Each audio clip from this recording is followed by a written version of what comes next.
نحمده ونصلي على رسول الكريم أما بعد.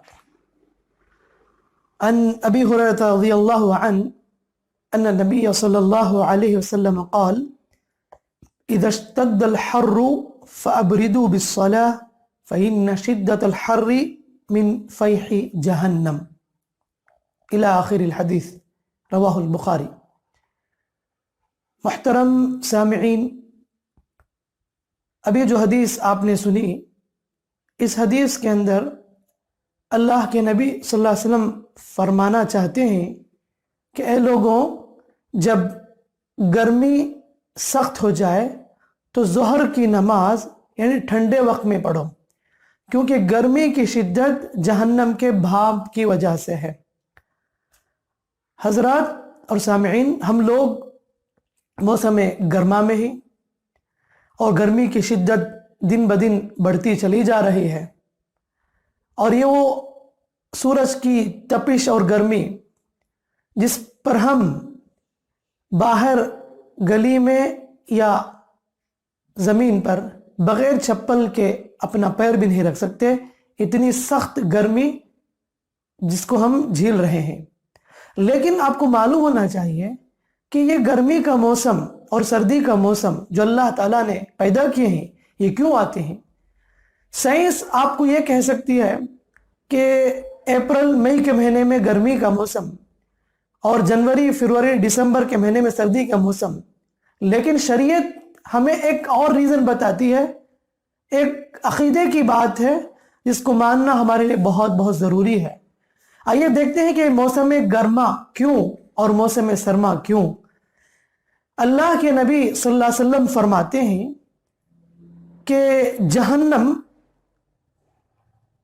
اپنے رب سے شکایت کی: اے میرے رب، سخت گرمی کی وجہ سے میرا ایک حصہ دوسرے حصے کو کھا رہا ہے.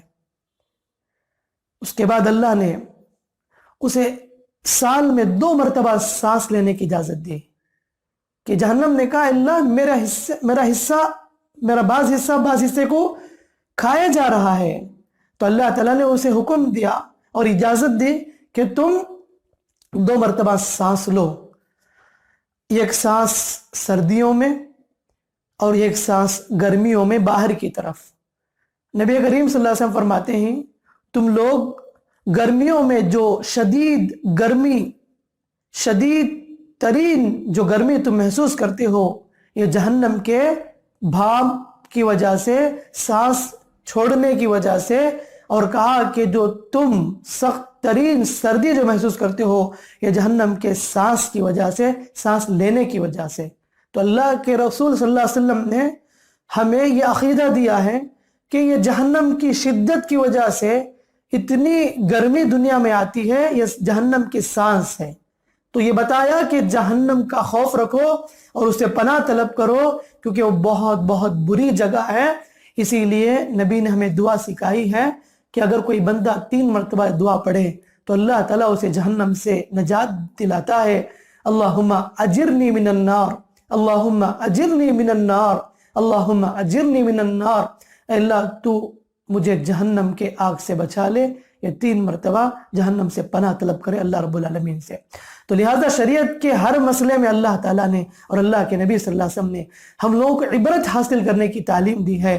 تو لہذا ہم اپنی زندگی میں جو بھی چیزیں دیکھتے ہیں اس سے عبرت حاصل کرنا چاہیے. اللہ تعالیٰ مجھے اور آپ کو، سارے مومن مرد عورت کو، اللہ ہمیں جہنم کے عذاب سے بچائے. آمین. السلام علیکم ورحمۃ اللہ وبرکاتہ.